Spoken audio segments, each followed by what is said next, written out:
नमस्कार दोस्तों, उम्मीद करता हूँ आप सब बिल्कुल ठीक होंगे और इस क्लास को देखने के लिए आप सभी बिल्कुल तैयार होंगे। तो फटाफट से बता दीजिए कौन-कौन छात्र क्लास के अंदर आ चुके हैं और स्टैटिक जीके के कुछ अच्छे सवाल करने के लिए आप तैयार हैं, ठीक है? मेरी स्टार्टिंग देख के आपको लग रहा होगा कि अ, ये कौन ही ऐसे स्टार्टिंग करता है, कल का बच्चा भी इससे अच्छी स्टार्टिंग कर लेता होगा, ऐसे ही सोच रहे होंगे आप। ऐसे ही करते हैं ना जब नए-नए टीचर बनते हैं तो ऐसे स्टार्टिंग करते हैं। नमस्ते जी, उम्मीद करते हैं चलो बहरहाल ऐसा होता है, ठीक है? क्योंकि मैंने इस चीज़ को काफ़ी फ़ील किया है कि जब हम इनिशियली स्टार्ट करते हैं बट पता नहीं क्यों मैं शुरुआत से ऐसा हूँ कि मैं क्लास में ऐसे ही आता हूँ एकदम आंधी-धांधी आ रहा हूँ। नमस्ते भाई, उम्मीद करता हूँ आप सब बिल्कुल ठीक होंगे, आज की इस खास क्लास को देखने के लिए आप सब बिल्कुल तैयार होंगे। परंतु आज क्या थोड़ा तेज़ बोला नहीं जा रहा तो बिल्कुल एकदम बहुत शांत स्तर पर मैं बोल रहा हूँ। तो जितने भी बच्चे आए हैं आप सभी का स्वागत है, क्लास को लाइक कर दीजिए वरना बहुत पिटोगे। क्लास को स्टार्ट करता हूँ, चीज़ों को बहुत ध्यानपूर्वक समझिएगा।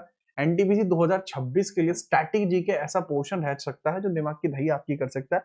मैं नहीं चाहता कि वो दही आपको बिलोनी पड़े, इस वजह से मैं इस चीज़ को पहले ही स्टार्ट कर रहा हूँ। ठीक है? चलो। सर रेलवे फाउंडेशन में स्टैटिक जीके कब शुरू करेंगे? बहुत जल्दी ही वो स्टैटिक जीके भी शुरू की जाएगी। तो जो-जो बच्चे आए हैं एक बार लाइक कर देंगे तो मुझे संकेत मिल जाएगा कि हाँ, स्टार्ट करने के लिए तैयार हैं। क्लास के अंदर पंडित सुष्मिता सिंह, अंश चौधरी और आपके दीक्षांतु और कुमावत, राव, टोन, एसएससी, ठीक है? और भी बहुत सारे बच्चे क्लास में आए हैं। भैया स्वागत है आप सभी का। चलिए चीज़ों को स्टार्ट करते हैं। मैं आपको बताऊँ कि हमने ना दरअसल ही आप लोगों के यूट्यूब चैनल पर अगर आप एक प्लेलिस्ट देखेंगे, ये प्लेलिस्ट क्रिएट कराई थी हमने RRB NTPC best GK GS questions की प्लेलिस्ट थी। इसके अंतर्गत ये जो वीडियोस हैं वो आगे बढ़ती जा रही हैं। इसके अंदर टफेस्ट हिस्ट्री कराई मैंने, टफेस्ट पॉलिटी कराई, टफेस्ट ज्योग्राफी कराई। उसके बाद इकोनॉमिक्स का आज ये तीसरे नंबर का चैप्टर है, ठीक है? तीसरे नंबर की क्लास है ये, तो एक बार फटाफट बता देंगे अगर आप तैयार हैं तो, ठीक है? ओके, चलो भाई स्टार्ट कर रहा हूँ क्लास को बढ़िया लेवल पे। पीडीएफ कहाँ मिलता है? इसका टेलीग्राम पर मिलता है। टेलीग्राम का लिंक आपको कमेंटों में पिन किया जा चुका है, ठीक है? कमेंटों में आपका जो पिन है वो हो चुका है। स्टार्ट करते हैं स्टैटिक जीके के अंतर्गत। लीजिए, पहला ही सवाल आपके सामने है, स्टैटिक जीके में है और वो भी आपका ज्योग्राफी का क्वेश्चन, ठीक है? इंपॉर्टेंट रिवर्स का क्वेश्चन आपके सामने, इंपॉर्टेंट डैम्स का क्वेश्चन आपके सामने है, ठीक है? आशीष शुक्ला, राजघाट जो है वो बेतवा रिवर पर बनता है। जो बेतवा रिवर है, चंबल सिंध बेतवा की यमुना की सहायक है। यमुना की सहायक है, यमुना की ट्राइब्यूटरी है, यमुना की सहायक है, ठीक है? और यमुना की सबसे बड़ी सहायकों में से एक आपकी बेतवा है और यह उत्तर प्रदेश के अंदर आपका जो ललितपुर है उसके नजदीक से निकलकर ये जुड़ जाती है। तो करेक्ट है भाई जी, राजघाट इसी पे है। बाणसागर सोन नदी पे अमरकंटक की चोटी से निकलती हुई जाती है और सीधे गंगा के अंदर गोता मार देती है। करेक्ट है ये भी। उज्जैनी वन, भीमा, मूसी, ये सब आपकी गोदावरी की सहायक नदियां हैं। उज्जैनी करेक्ट है। मुल्शी मूला नदी पर है, ये भी करेक्ट है। चारों ही इसके अंदर पेयर आपको करेक्ट देखने को मिले। पूछा जाए कितने पेयर करेक्टली मैच है, चारों ही पेयर करेक्टली मैच है, ठीक है? याद रखना। आगे हम बात करते हैं, अगला सवाल दूसरे नंबर का। बोरीबंदर और ठाणे के बीच पहली यात्रा ट्रेन कब चली थी? बोरीबंदर और ठाणे के बीच इस ट्रेन का नाम था ब्लैक ब्यूटी। इसका नाम क्या था? हे ब्लैक ब्यूटी, ठीक है? ब्लैक ब्यूटी आपको देखने को मिल जाएगा, ब्लैक ब्यूटी। थोड़ा सा इसके बारे में याद रखना है। इस ट्रेन का नाम आपको ब्लैक ब्यूटी देखने को मिल जाएगा। मजबूत चीज आपको देखने को मिलेगा। 16 अप्रैल को शुरू होती है बोरी बंदर से लेकर और थाने तक। 16 अप्रैल 1853 में स्टार्ट होती है। 16 अप्रैल 1853 में यहाँ आपकी स्टार्ट होती है। मैं ब्लैक ब्यूटी के नाम पे हंसा इसलिए था कि जब हम स्कूल में पढ़ते थे, ठीक है? स्कूल में जब मैं था तो 10th क्लास में एक लड़का था। मैं बॉयज स्कूल से पढ़ा हूँ, मैं आपको बता दूं। 10th क्लास में एक लड़का था, उसका नाम था, मतलब नाम मैं नहीं ले रहा वरना वो लड़का सीजीएल की तैयारी भी कर रहा है अभी फिलहाल में, ठीक है? सीनियर था मेरा तो, पर सीजीएल के लिए पढ़ रहा है अभी वो, ठीक है? तो उसका रंग थोड़ा गेहुआ था, राइट? उसका रंग थोड़ा गेहुआ था। वो गेहुआ क्या यार, काला था रंग। छोड़ो इन बातों में, क्या ही रखा है इन चीजों की शर्म करके। रंग था भाई का काला। तो अच्छा, स्कूल वगैरह में मतलब मेरा रंग ठीक है, मतलब ऐसा नहीं कह सकते बहुत ज्यादा गोरा, बढ़िया रंग है, नॉर्मल रंग है, ठीक है? तो जब फोटो वगैरह खींच रहे होते हैं तो उसका कलर टोन डार्क आता था, है जी? तो मुझे याद है क्लास का फोटो जब खींच रहे थे आइडेंटिटी कार्ड बनवाने के लिए, तो हमारे जो टीचर है, एक टीचर हमसे कहते हैं कि भाई जीत का तो फोटो खींच गया, लेकिन वो ब्लैक ब्यूटी का है, ब्लैक ब्यूटी को भी लाओ, उसका फोटो भी खींचना है। तो उस बात पे इतनी हंसी आई हमें, इतनी हंसी आई जिसका कोई जवाब नहीं। उसके बाद उस लड़के का नाम ही ब्लैक ब्यूटी हो गया, ठीक है? 1853 में आप याद रखेंगे। चलिए आगे हम बात करते हैं, तीसरे नंबर का क्वेश्चन है, निम्नलिखित कथनों पर विचार करना है। महाराजा रणजीत सिंह गोल्ड कप का संबंध पोलो से रहा है। ठीक है, रोवर्स कप की शुरुआत 1891 में बॉम्बे में हुई है। कौन सा कथन सही है, इसके बारे में आपको चर्चा करनी है। फटाफट बताइए आपका कौन सा कथन आपको सही देखने को मिलेगा, इसके अंतर्गत थोड़ी सी बात कर लेते हैं। देखो, महाराजा रणजीत सिंह गोल्ड कप का संबंध पोलो से नहीं है। अजलान शाह कप भले ही आपका पोलो से हो जाएगा, बट पॉइंट भाई ये है कि जो रणजीत सिंह गोल्ड कप है यह पोलो से रिलेट नहीं करता। हाँ, रोवर्स कप आपको देखने को मिल जाएगा हॉकी वाला, कि हाँ ये जरूर रिलेट करेगा, तो ओनली 2 इसके अंदर करेक्ट आपका हो जाएगा। महाराजा रणजीत सिंह हॉकी से रिलेट करने वाला कप है, इससे रिलेट नहीं करेगा। ठीक है, चलो थोड़ा सा इसके बारे में थोड़ा सा याद रखना। ठीक है, चलो याद रखेंगे, बहुत बढ़िया, इसके अंतर्गत चीजें होनी चाहिए आपकी। चौथे नंबर का सवाल है, बुकर पुरस्कार, अब मैन बुकर पुरस्कार पाने वाले पहले भारतीय और पहली भारतीय महिला कौन कौन है, जिनको first Indian women to win the Booker now the Man Booker पुरस्कार जीतने वाले पहले पुरुष और पहली महिला कौन कौन आपको देखने को मिलते हैं, इनके बारे में आप चर्चा करेंगे और बताएंगे किस किस के द्वारा यह जीता गया है। ठीक है, चलो। रात का बच्चा, मिडनाइट चिल्ड्रन, एक किताब लिखी जाती है सलमान रुश्दी के द्वारा, मिडनाइट चिल्ड्रन। मिडनाइट चिल्ड्रन लिखी थी इसने, मिडनाइट चिल्ड्रन लिखी थी, और मिडनाइट चिल्ड्रन जो है 1981 की किताब है, और इसी किताब के लिए मिलता है इनको मैन बुकर पुरस्कार। और Arundhati Roy the God of small thing लिखती हैं, the God of small thing लिखती हैं, the God of small thing इनके द्वारा लिखी जाती है, और इसके लिए भी इनको मैन बुकर अवार्ड मिल जाता है। The God of small thing इनके द्वारा लिखी जाती है, इनको अवार्ड मिल चुका है। ठीक है, याद रखना, बगैर परेशानी के याद रखेंगे, कोई समस्या नहीं है। इसके अलावा वीएस नायपॉल भी हैं, वीएस नायपॉल भी हैं, वो भी जीतते हैं। बट वीएस नायपॉल, यार पॉइंट ये है कि he is not Indian, VS Naipaul is not Indian, वो अमेरिकन इंडियन है। ठीक है, अमेरिकन इंडियन आपको देखने को मिल जाएंगे बगैर किसी परेशानी के, थोड़ा सा आपको याद रखना पड़ेगा। ठीक, सलमान रुश्दी के बारे में याद रखना। आगे हम बात करते हैं 5वें नंबर का सवाल, विंबलडन टेनिस चैंपियनशिप में सबसे अधिक किस पुरुष एकल के द्वारा खिताब जीते गए हैं। ये सवाल पूरे इंटरनेट पे मैंने कराया हुआ है, सबसे पहले मैंने गिन के काउंट करके इसको कराया हुआ है कि यह किसके बाद किसके द्वारा यहाँ जीता गया है। ठीक है, अगर मॉर्टिना की बात करूं तो लड़की भी तो मॉर्टिना है, 8 बार जीत चुकी है, मॉर्टिना 8 बार जीत चुकी है। मॉर्टिना, मॉर्टिना ने कितनी बार जीता, वुमेन में मॉर्टिना है जो विंबलडन जीत चुकी है, और वो भी कितनी बार सर, मॉर्टिना जीत चुकी है 8 बार। साथ ही साथ आपको देखने को मिलते हैं जो रॉजर फेडरर है, रॉजर फेडरर आपके हैं जो 8 बार इसको जीत चुके हैं। ठीक है, राहुल चौधरी भाई, Roger Federer was a person जो 8 टाइटल जीत चुके हैं आपके विंबलडन टेनिस चैंपियनशिप के। जो टेनिस ओपन चैंपियनशिप है ये आपको देखने को मिलते हैं, कुछ खास खास आपको चैंपियनशिप देखने को मिलेंगे। कौन कौन सी हैं आपकी, Australian open, French open, Wimbledon open and American open. तो अमेरिकन ओपन ही आपकी चैंपियनशिप देखने को मिलती है। ठीक है, चलिए तो नेक्स्ट हम बात करते हैं अगले सवाल के बारे में। देखो, सीजीएल का बैच नहीं, सीजीएल का भौकाल आएगा। 6वें नंबर का सवाल ये रहा, बताइएगा जरा, सांची स्तूप के तोरण द्वार में उत्कीर्ण किस जातक कथा में बोधिसत्व ने अपना मांस बाज को देने के लिए तराजू पर बैठने का प्रयास किया था। विच जातक tell craved on the Toran gates of Sachi Stupa depict that the Bodhisattva attempting to sit on the weighted scale to offer his flesh to the hawk। तो इस बोधिसत्व के अंदर कहां पर इसका उल्लेख किया गया है, इसके बारे में थोड़ा सा बताइए। ठीक है, चलिए, जो बोधिसत्व का पुराना जन्म था, जो बोधिसत्व का पुराना जन्म था, पुराने जन्म में उनका जो जन्म होता है, तो उन्होंने अपने मतलब बाज को अपना मांस ऑफर किया था एक व्यक्ति की जान को बचाने के लिए। ये शिबी जातक कथाएं हैं। जातक कथाएं किससे रिलेट करती हैं, बुद्धिज्म से रिलेट करती हैं, बुद्धिज्म से रिलेट करती हैं, जो बुद्ध भगवान के जीवन, पुनर्जन्म, जीवन चक्र के दर्शाती हैं।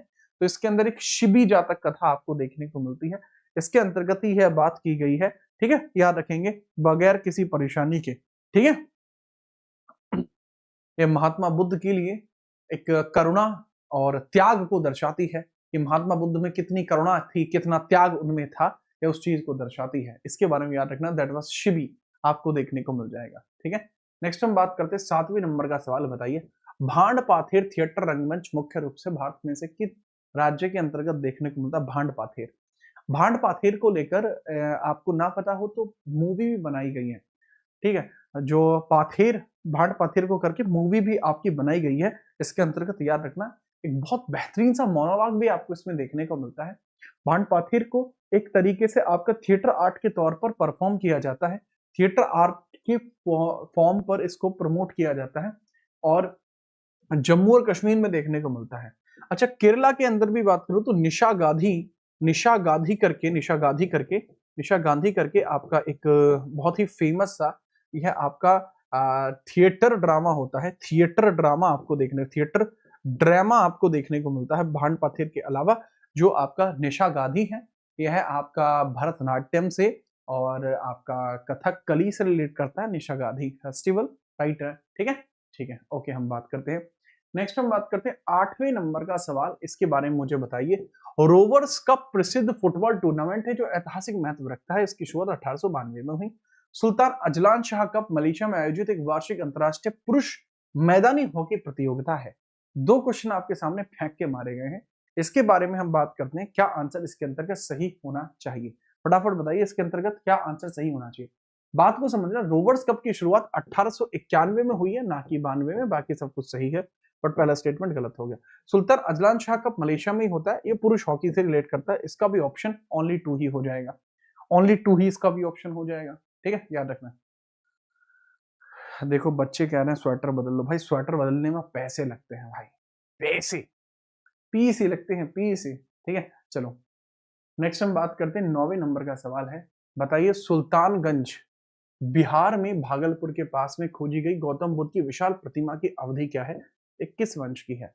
जो आपको देखने को मिलता है भागलपुर बिहार के अंतर्गत ये मूर्ति खोजी गई है महात्मा बुद्ध की। तो ये मूर्ति कब की मानी जाती है? ये मूर्ति कितनी पुरानी मूर्ति आपको देखने को मिल रही है, बताओ। ये मूर्ति के अगर हम कार्बन डेटिंग करते हैं, अगर इस मूर्ति की हम कार्बन डेटिंग करते हैं तो हमें पता लगेगा कि गुप्त साम्राज्य से रिलेट करेगी।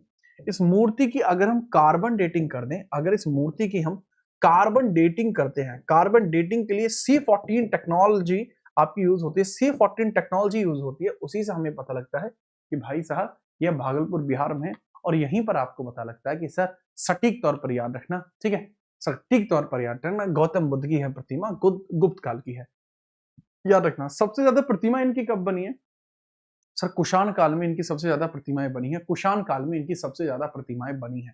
थोड़ा सा याद रखेंगे इसके बारे में, ठीक है। चलो नेक्स्ट हम बात करते हैं 10वें नंबर का सवाल है, ये रहा। निम्नलिखित में से कौन सा यूनेस्को के द्वारा मान्यता प्राप्त नृत्य शैली है? Which of the following dance style is recognised by UNESCO? UNESCO के द्वारा कौन सी ऐसी शैली है जिसको मान्यता दी गई है? मतलब यूनेस्को सर्टिफाइड आपको देखने को मिलती है।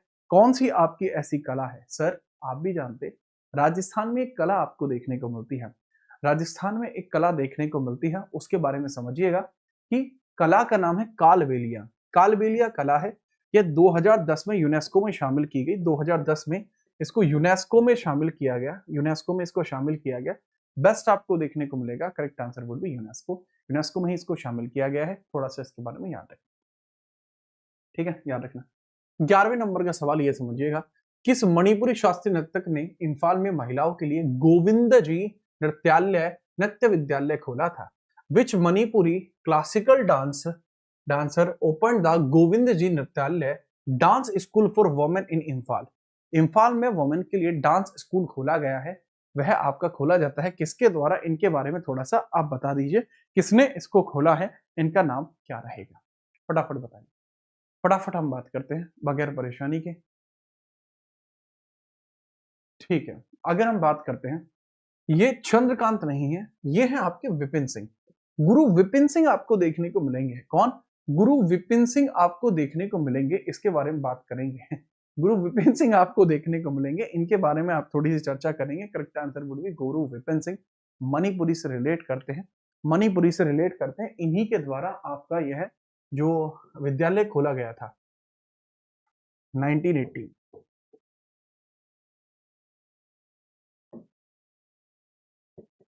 बारह, ठीक है, याद रखना। नहीं 1980 में नहीं खोला था इन्होंने, गलत बता दिया ये।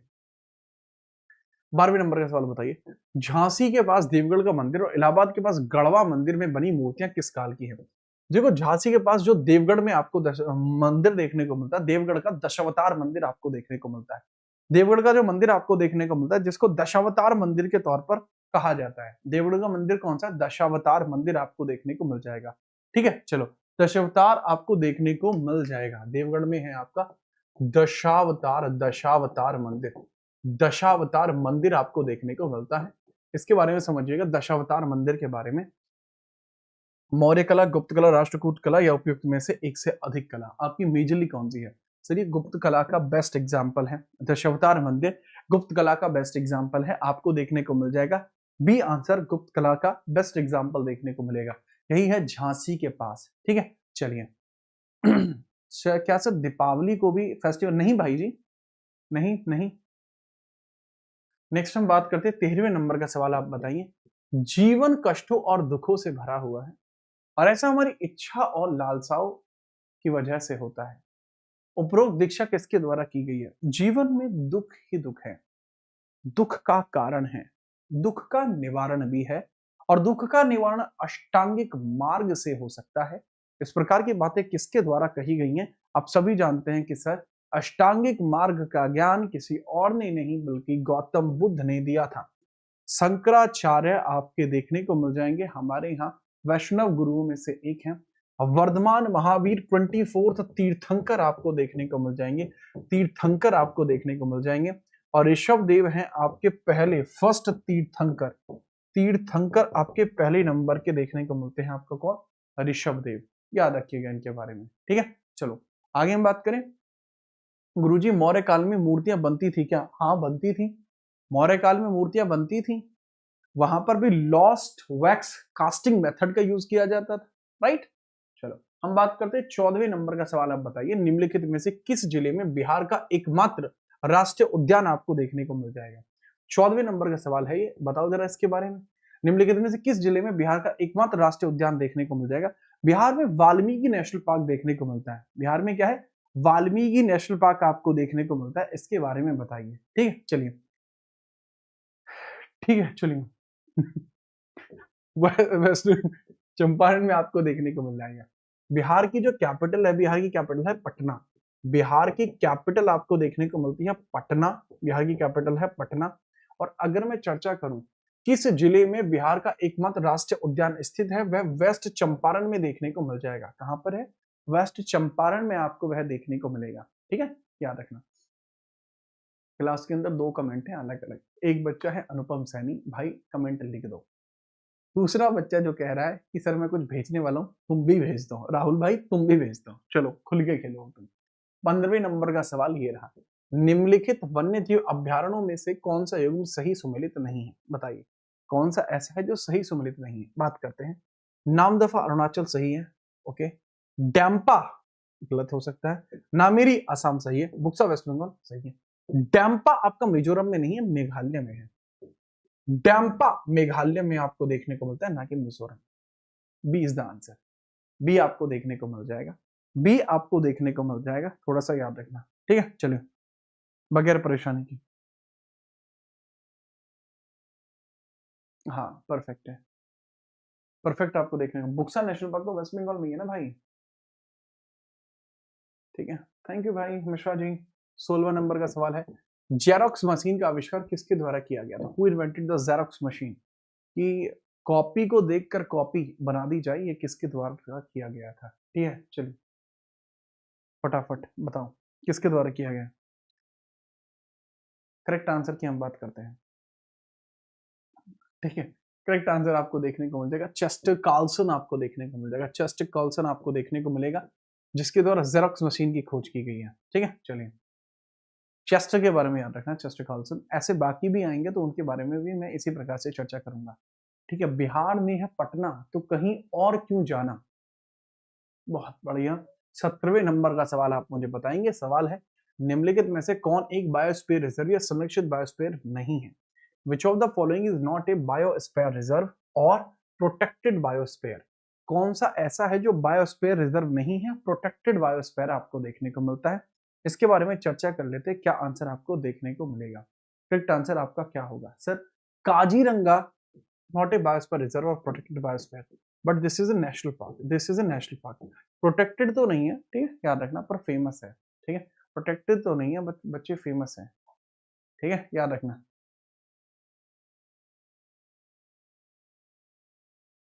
ठीक है, चलो। अच्छा, इस सवाल में अगर हम बात कर रहे थे, अच्छा डैम्पा मिजोरम में ही है, डैम्पा मेघालय में था ना, मेघालय में नोंगक्रैम था, अच्छा टाइगर रिजर्व है, बट देखना बुक्सा नेपाल बॉर्डर के पास है ना, नेपाल बॉर्डर के पास बुक्सा आपको यहीं तो देखने को मिलता है, क्या समस्या थी इसमें, बुक्सा आपको यहीं तो देखने को मिलता है, इशू क्या था ये बताइए, आपको इशू क्या आया था, इसके बारे में बात करते हैं।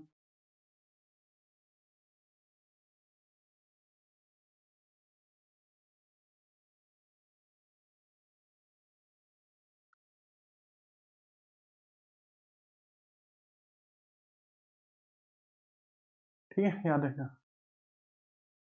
हाँ यार, ये भी सही बात है कि यार मिजोरम में भी है ये, सॉरी मिजोरम में ही है ये, मेघालय में तो सिर्फ छोटी सी भूमि जाती है, सारे ही सही है हुए ना फिर तो, ये चारों ही सही हो गए ना इस हिसाब से, तो यार ये ऑप्शन गलत ही नहीं है, wild life sanctuary is not correctly match. अब बुक्सा का थोड़ा हिस्सा आपका नेपाल में भी जाता है, नेपाल में भी कुछ हिस्सा इसका टच होता है, तो चाहो तो आप उस बेसिस पर कह लीजिए, पर ना ये है तो भाई चारों सही फिर, ठीक है, ऑल आर राइट है भाई, यही मैं कह रहा हूँ। 18वें नंबर के सवाल की हम चर्चा करते हैं, बताइए। निम्नलिखित कथनों पर विचार करिए, 18वें नंबर के क्वेश्चन की बात करते हैं, निम्नलिखित कथनों पर आपको विचार करना है, फटाफट इन कथनों पर विचार करते हैं, करेक्ट आंसर क्या देखने को मिलेगा, बगैर परेशानी ये बताओ। बेहतरीन सवाल हैं आपके कुछ, इनके बारे में ही चर्चा कर लेते हैं, क्या कुछ लेवल इसका रहे, ठीक है, चलो। पहला है कि भारत का सबसे बड़ा और सबसे अधिक ऊंचाई पर स्थित राष्ट्रीय उद्यान हेमिस नेशनल पार्क है, जो कि करेक्ट है। भारत का सबसे छोटा राष्ट्रीय उद्यान साउथ बटन राष्ट्रीय उद्यान है, यह सिक्किम में स्थित है, करेक्ट है, सॉरी रॉन्ग है, यह सिक्किम में नहीं है, ये अंडमान और निकोबार में साउथ बटन देखने को मिल जाएगा, पहला स्टेटमेंट सही है, दूसरा स्टेटमेंट गलत है, only first is the answer, only first is the answer आपको हो जाएगा। अरे भाई दोनों कैसे हो जाएंगे, बुद्धि का थोड़ा तो प्रयोग करो, बी इज रॉन्ग। 19वें नंबर का सवाल, बताइए बताइए बताइए। सर्वाधिक राष्ट्रीय उद्यान मध्य प्रदेश में 11 है, ठीक है। भारत का पहला राष्ट्रीय उद्यान जिम कॉर्बेट नेशनल पार्क है, जिसे वर्ष 1935 में भारतीय राष्ट्रीय उद्यान का दर्जा प्राप्त हुआ था। बहुत बढ़िया, जोरदार सवाल। आपके सामने ये सवाल भी आपको कुछ अलग ही स्तर पर देखने को मिलेगा, इसके बारे में भी चर्चा कर लेते हैं, करेक्ट आंसर आपको क्या होगा, फटाफट बताइए। भारत में सर्वाधिक राष्ट्रीय उद्यान एमपी में है, करेक्ट है। भारत का पहला national park Jim Corbett national park है, जो 1935 में नहीं बना था। दूसरा स्टेटमेंट गलत हो जाएगा भाई जी, दूसरा स्टेटमेंट आपको गलत हो जाएगा, इसके बारे में याद रखना, दिस इज नॉट करेक्ट। जो जिम कॉर्बेट नेशनल पार्क है 36 होगा ना कि 35, 36 होगा ना कि 35, अब केवल 1 सही होगा, याद रखना। 20वें नंबर का सवाल, which of the following is the oldest organization. International monetary fund July 1944, 1944 होगा।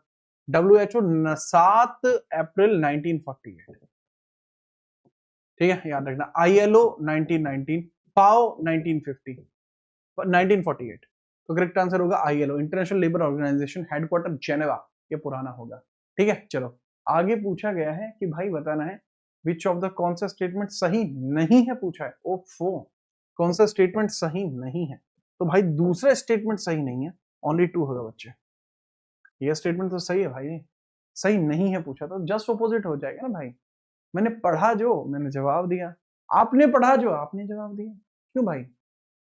20वां नंबर हो चुका है, 21वें नंबर का सवाल बताइए जरा। जब बैरोमीटर की रीडिंग अचानक कम हो जाती है तो यह किसका संकेत है। जो बैरोमीटर है उसकी रीडिंग एकदम से कम हो गई, तो बैरोमीटर किसके बारे में बात करता है, ठीक है, बात करते हैं, फटाफट से बताइए, बैरोमीटर किस चीज से रिलेट करता है। देखो बैरोमीटर के बारे में बात करता हूं, ये दाब को चेक करता है, बैरोमीटर दाब को देखता है, दाब को, अगर बैरोमीटर में सडनली ड्रॉप आता है, दाब गिर गया है, तो उस हवा की पूर्ति करने के लिए आंधी आएगी, स्टॉर्म आपको देखने को मिलेगा। अच्छा, ये जो मुझे हंसी आने के पीछे का कारण हमारे क्लास का एक छात्र है, ठीक बात। आगे हम बात करें, चलो आगे हम बात करते हैं 21 के बाद 22वें नंबर का सवाल, बताइए। निम्नलिखित में कथनों पर विचार करिए, निम्नलिखित में से कौन सा भाग, अच्छा यहाँ पर नहीं है, बताइए। मैथन बांध इज इन छत्तीसगढ़, ये यहाँ पर नहीं है। पांडव, नाथपा झाकड़ी और चामेरा है, बट यह आपको देखने को मिलता है कि छत्तीसगढ़ में, छत्तीसगढ़ में आपको देखने को मिल जाएगा मैथन डैम। ठीक है, चलो याद रखेंगे बगैर परेशानी के इसके अंतर्गत नहीं नहीं, झारखंड झारखंड मैथन झारखंड में, झारखंड में है, छत्तीसगढ़ में नहीं है। This is in Jharkhand, Maithon dam Jharkhand में है, झारखंड में देखने को मिल जाएगा। थोड़ा सा भाई याद रखना, झारखंड में, only third is the correct answer. आगे हम बात करते हैं 22 के बाद 23वें नंबर का सवाल है। कृष्णराज सागर बांध निम्नलिखित में से किस राज्य में स्थित है? In which of the following state is the Krishnaraj Sagar dam located? जो कृष्णराज सागर डैम है वो रिलेट करता है, वो किससे रिलेट करता है, लोकेटेड है, लोकेटेड कहां पे है, इसके बारे में चर्चा कर लीजिए। थोड़ी सी अलग स्तरीय चर्चा की जाएगी। फटाफट बात करते हैं। ठीक है, चलिए चर्चा करते हैं। कृष्णराज सागर डैम आपको कहां देखने को मिलता है? कृष्णराज सागर डैम, ये कृष्णराज सागर डैम आपको कर्नाटका में देखने को मिल जाएगा। कर्नाटका के अंतर्गत देखने को मिल जाएगा, कावेरी नदी पर। कर्नाटका में है, रिवर कौन सी है यहाँ? कावेरी। रिवर कौन सी है? कावेरी, कावेरी, कावेरी नदी देखने को मिलेगी, रिवर कावेरी है। ठीक है, कर्नाटक में है, डैम का नाम कृष्णराज सागर डैम है। ठीक, याद रखोगे, बहुत ही बढ़िया। 24वां नंबर सवाल, न्यूट्रॉन बॉम्ब का आविष्कार किसने किया है? बताओ कि आपका who invented the neutron bomb, neutron से बम बनाने की प्रक्रिया का विस्तार किसके द्वारा किया गया है? नाम बताएंगे इनका। सिर्फ सैमुअल कोहेन, सैमुअल कोहेन। ठीक है, सैमुअल कोहेन आपको देखने को मिल जाएंगे। करेक्ट आंसर है सैमुअल कोहेन है वो व्यक्ति जो न्यूट्रॉन बम बनाता है। ठीक है, बहुत लोगों को लगता है कि बॉम्ब पहली बार ओपेनहाइमर ने बनाया। ओपेनहाइमर ने एटम बॉम्ब बनाया है, जो एटम बॉम्ब है वो ओपेनहाइमर ने बनाया था, atom bomb. That was by the Oppenheimer, Robert Oppenheimer के द्वारा उसको बनाया गया था। ठीक है, 24वां सवाल हुआ। 25वें सवाल की बात करते हैं। बताइए निम्नलिखित में से कुंचिकल जलप्रपात की सही ऊंचाई कौन सी है? कुंचिकल वाटरफॉल आपको देखने को मिलता है, फेमस वाटरफॉल है कुंचिकल वाटरफॉल जो है, आपको फेमस वाटरफॉल देखने को मिलता है। कर्नाटक के शिमोगा में वरही नदी पर है, कर्नाटक के शिमोगा में वरही नदी पर है, कर्नाटक के शिमोगा डिस्ट्रिक्ट में है, कर्नाटक में है, कर्नाटक के शिवमोगा डिस्ट्रिक्ट में है, शिवमोगा डिस्ट्रिक्ट में है, शिवमोगा में वरही नदी पर देखने को मिलेगा, वरही रिवर पर, वरही नदी पर देखने को मिलेगा, वरही नदी पर देखने को मिल जाएगा, वरही नदी पर देखने को मिलेगा कर्नाटक के शिवमोगा में। 25वें नंबर का क्वेश्चन यही था। अब हम बात करते हैं 26वें नंबर के सवाल के ऊपर। ठीक है, चलिए 26वें नंबर के सवाल के ऊपर हम बात कर लेते हैं। 26 नंबर का क्वेश्चन बताइए निम्नलिखित में से किन राज्यों और केंद्र शासित प्रदेशों में पंचायती राज व्यवस्था से छूट प्राप्त है? जहां पर पंचायती राज व्यवस्था नहीं है, तो पंचायती राज सिस्टम आपको कहां देखने को नहीं मिलता? बताइए, फटाफट बताइए कहां कहां पे नहीं है।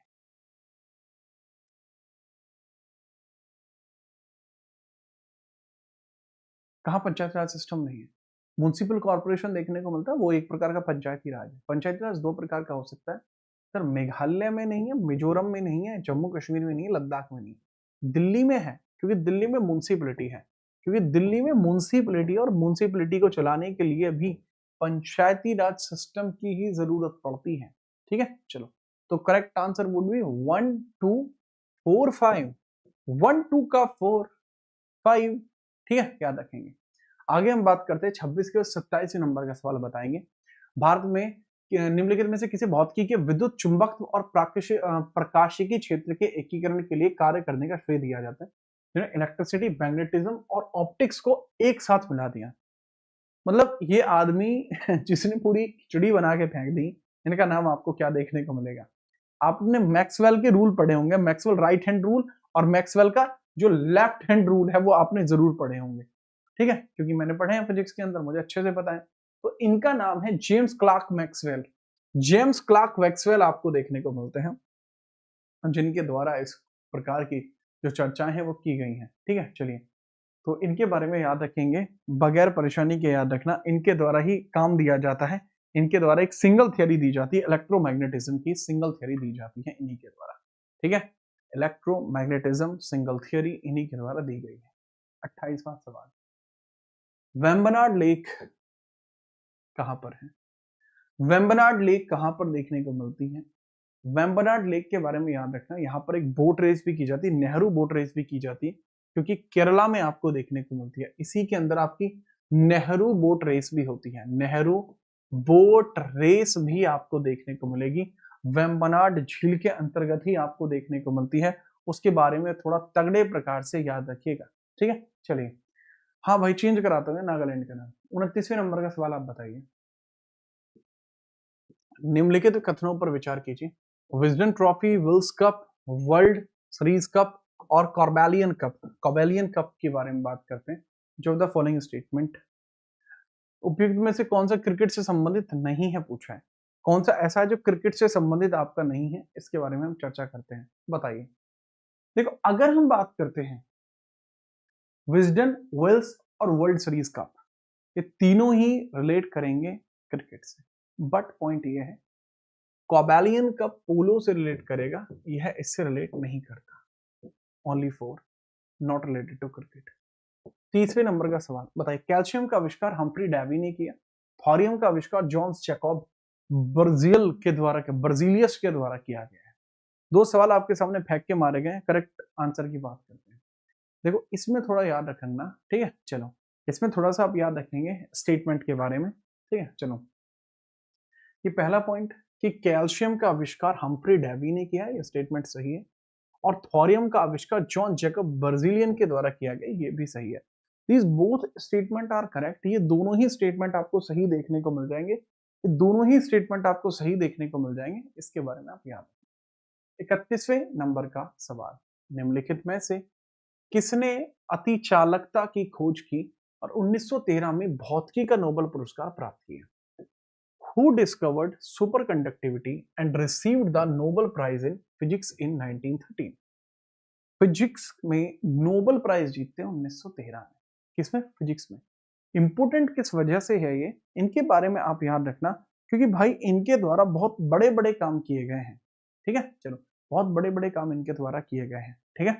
तो करेक्ट आंसर की हम बात करते हैं, दैट इज हे के कैमरलाइन ऑनेस। ऑनेस को दिया गया है सुपर कंडक्टिविटी के लिए नोबेल प्राइज, सुपर कंडक्टिविटी के लिए नोबेल प्राइज दिया गया है। इन्होंने ही अति चालकता की खोज करी थी, ठीक है। याद रखना, याद रखिएगा बगैर किसी परेशानी के। जय महिष्मती, थोरियम क्या होता है? थोरियम मैं बता दूं, thorium is isotope of uranium, ठीक, याद रखना थोड़ा सा। आगे हम बात करते हैं आरपी शाह भाई। 32वें नंबर का सवाल ये रहा, बताइए विश्व खाद्य निगम की स्थापना कब होती है? वर्ल्ड फूड कॉर्पोरेशन, सॉरी, यह आपका जो है फूड कॉर्पोरेशन ऑफ इंडिया है, इसके बारे में पूछा जा रहा है। इसकी स्थापना आपको कब देखने को मिलती है? 14 जनवरी को होती है, 14 जनवरी को 1965 में FCI food corporation of India की स्थापना आपको देखने को मिल जाती है, ठीक है। जनवरी 14, 1965 में आपको स्थापना देखने को मिल जाएगी किसकी? वर्ल्ड फूड कॉर्पोरेशन की, या फूड कॉर्पोरेशन ऑफ इंडिया की स्टैब्लिशमेंट आपको देखने को मिल जाएगी। लगता नहीं है मुझे इसमें कोई समस्या आपको रही होगी। आगे हम बात करते हैं 33वें नंबर का सवाल, बताइए which article of constitution provides for all India services? All India services के लिए 312 है। ऑल इंडिया सर्विसेज का निर्माण या विघटन, यह हमारी संसद पर ही निर्भर करता है। इसके अंदर थोड़ा प्रवाह अधिक दिया जाता है, या रेफरेंस आप मान लीजिए ज्यादा दिया जाता है, वो दिया जाता है हमारी राज्यसभा को, ठीक है। चलिए, 34वें नंबर का सवाल, कौन सा इसमें से correctly, which of following not correctly match? Vembanad Kerala है, लोकटक आपका मणिपुर में है, लोकटक आपका मणिपुर में है, ठीक है, डल कश्मीर में, पुलिकट आंध्रा में। तो बी जो है वह मैच नहीं करता, बी इज अनमैच्ड। बी के बारे में याद रखना, बी मैच नहीं करता, B is unmatch, B is unmatch आपको देखने को मिलेगा, ठीक है। चलिए, बी इज अनमैच। 35वें नंबर के सवाल की हम चर्चा करते हैं। 35वें नंबर का सवाल बताइए, जब जिसे किसको मिस्टीरियस लेक कहा जाता है? क्योंकि ना तो इसके पास कोई और कुछ है, ठीक है, ना कोई वाटर सोर्स है, ना कुछ है, यह आपकी कही जाती है, एक तरीके से बोला जाए तो यह आपकी बड़ी ही मतलब विचित्र लेक आपको देखने को मिलती है, विचित्र लेक आपको देखने को मिलती है।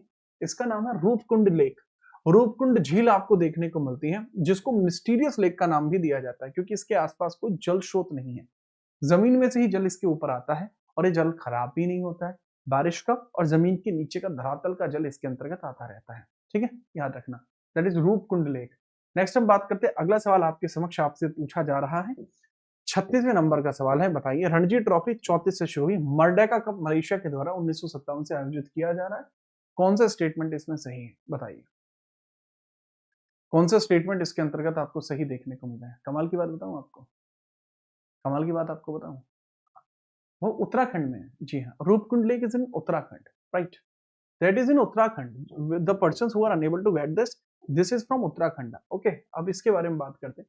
रणजी ट्रॉफी 34 से ही शुरू हुई है, करेक्ट है। मर्डोका कप की बात करता हूँ तो 1957 से ही आयोजित हो रहा है, राइट, मलेशिया में ही हो रहा है मर्डोका कप। तो दोनों ही स्टेटमेंट इसमें सही है, both statement are correct, all नहीं बच्चे, बोथ आर राइट, दो ही तो हैं, ऑल क्या होता है, ठीक है, बोथ आर करेक्ट।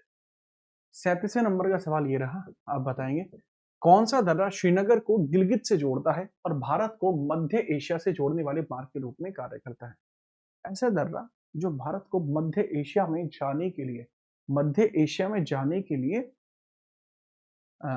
एबल करता है, एबल करता है, आपको कौन सा देखने को मिलता है।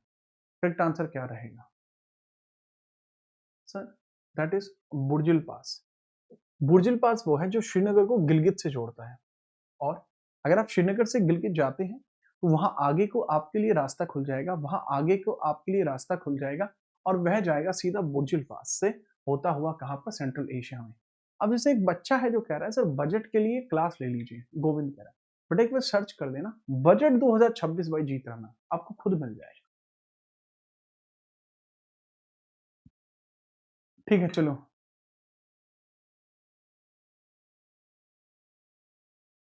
तो इसके बाद 38वें नंबर का सवाल बताइए, यांत्रिक लिफ्ट का जो प्रयास है वो मतलब जो निर्माण है वो किसके द्वारा किया गया, मैकेनिकल लिफ्ट का जो डेवलपमेंट है वो किसके द्वारा किया गया था।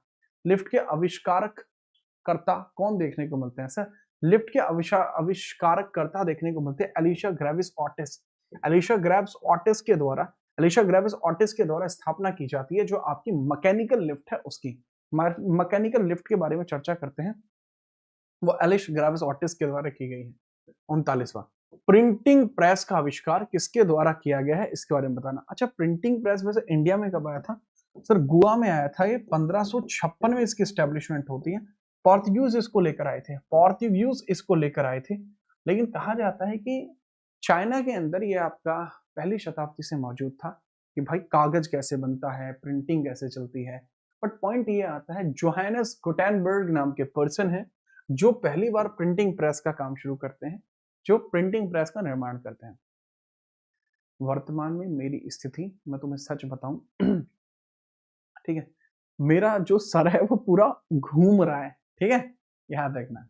बट वो चीज मुझे लगता है यार खुल के खेलो, कोई दिक्कत नहीं है, तो छोटी मोटी बात है, जवानी में भी अगर सर घूमने लगा तो क्या ही फायदा रहेगा है।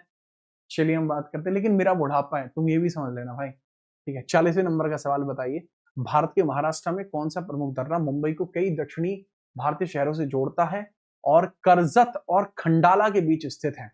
चलती क्या खंडाला आपको देखने को मिलता है, इसके बारे में याद रखना, ठीक है।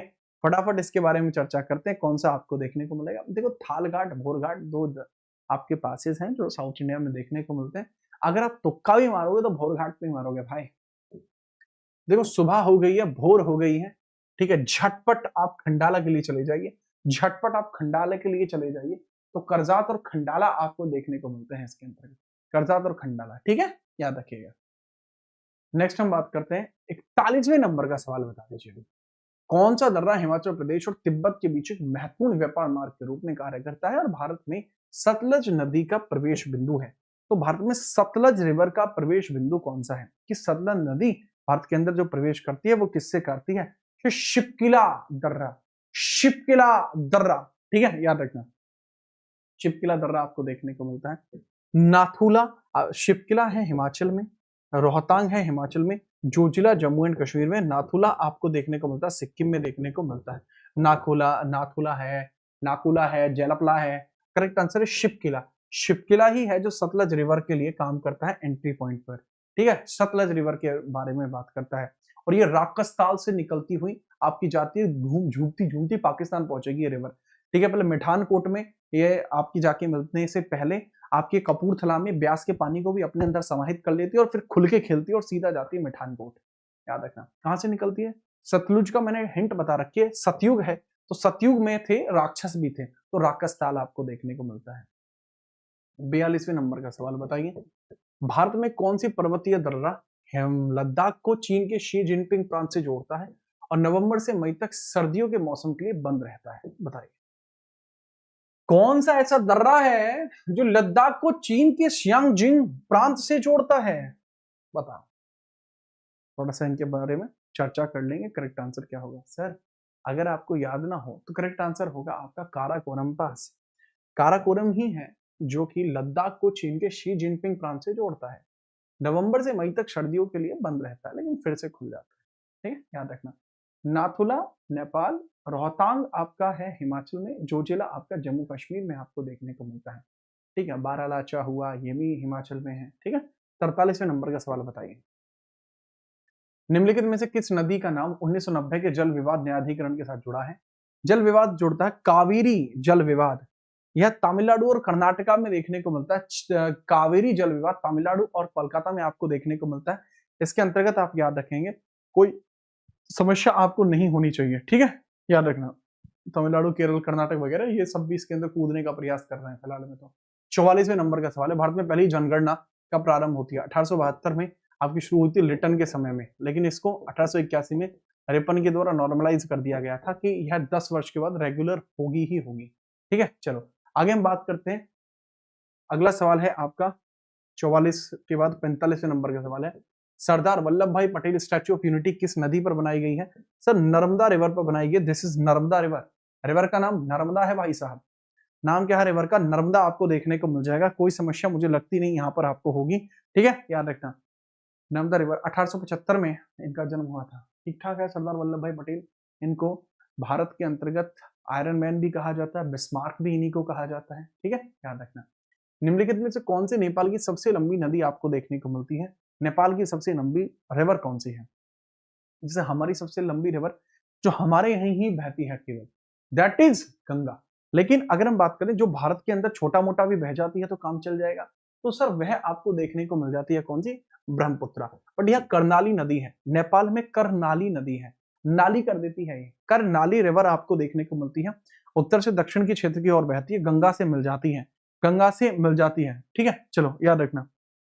और जो गंडक नदी है, गंडक रिवर को नारायणी बोलते हैं, जो गंडक रिवर है, गंडक रिवर आपको देखने को मिलती है, गंडक जो गंगा में आकर मिलती है, गंगा की सहायक है, इसको नेपाल में नारायणी बोलते हैं, गंगा की सहायक है ये, इसको नेपाल में क्या बोलते हैं भाई जी, गंडक, ठीक है।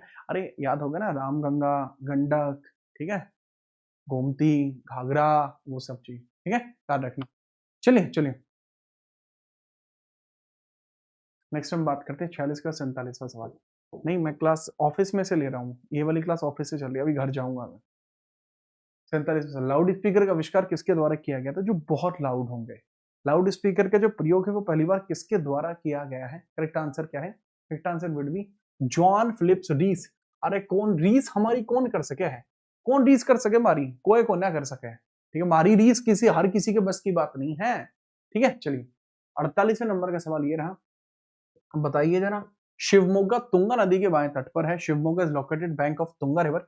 भद्रावती भद्रा नदी के तट पर स्थित है, भद्रावती जो है वो भद्रा नदी के तट पर आपको देखने को मिलता है। स्टेटमेंट की बात करता हूं, दोनों ही स्टेटमेंट बढ़िया है, ठीक है। चलिए अगर हम बात करते हैं, आपका शिवमोगा तुंगा नदी के तट पर है, परफेक्ट है। भद्रावती भद्रा नदी तट पर है, करेक्ट है। साउथ इंडिया की रिवर है आपकी, तो दोनों ही करेक्ट देखने को मिल जाएंगे। 49 क्वेश्चन है, कौन सा सुमेलित नहीं है। शिव समुद्रम प्रपात कावेरी पर है, चुलिया चंबल पर है, जोग कृष्णा पर है, धुआंधार धुआंधार क्या यह नर्मदा पर है, क्या धुआंधार जलप्रपात आपको नर्मदा पर देखने को मिलता है, ठीक है याद रखते हैं। देखो अगर मैं बात करता हूं, अरे जोग शारावती पर है ना रे, कर्नाटक वाला शारावती पर है ना, कर्नाटक वाला जोग इज एट शारावती कर्नाटक, तो करेक्ट आंसर यही देखने को मिलता है, जोग शारावती कर्नाटक, करेक्ट आंसर ये होगा। और अगर 50वें सवाल की बात करूं कि भारत का निम्नलिखित जलप्रपातों में से कौन सा गोवा में स्थित है, गोवा के अंदर भी जलप्रपात है क्या, अरे बहुत सारे जलप्रपात आपको गोवा में देखने को मिलते हैं। जो दूध सागर जलप्रपात है ये तो गोवा के अंदर बहुत ज्यादा फेमस है, ठीक है, जो दूध सागर आपका जलप्रपात है गोवा के अंदर, ठीक है, तो आज की क्लास आपकी यहीं तक रुकेगी। अब घर के लिए क्वेश्चन हम देते हैं आपका, वो ये है, निम्नलिखित में से आपको बताना है संवैधानिक संशोधन अधिनियम ने मौलिक अधिकारों की सूची से संपत्ति के अधिकार को हटा दिया। यार ये बहुत लल्लू हो जाए, करेक्ट आंसर इसका 44 होगा, बहुत लल्लू हो जाएगा। भारत संविधान में निम्नलिखित में से किस संशोधन के द्वारा राष्ट्रीय किराया अधिकरण पर विचार किया गया था? Indian constitution establish of national rent tribunals. ये थोड़ा अच्छा है, रेंट ट्राइब्यूनल पे चर्चा कब की गई? ठीक है, आज के लिए यही है, अब कल मिलते हैं। अब कल ही आपसे मुलाकात होगी, तब तक के लिए जय हिंद, वंदे मातरम।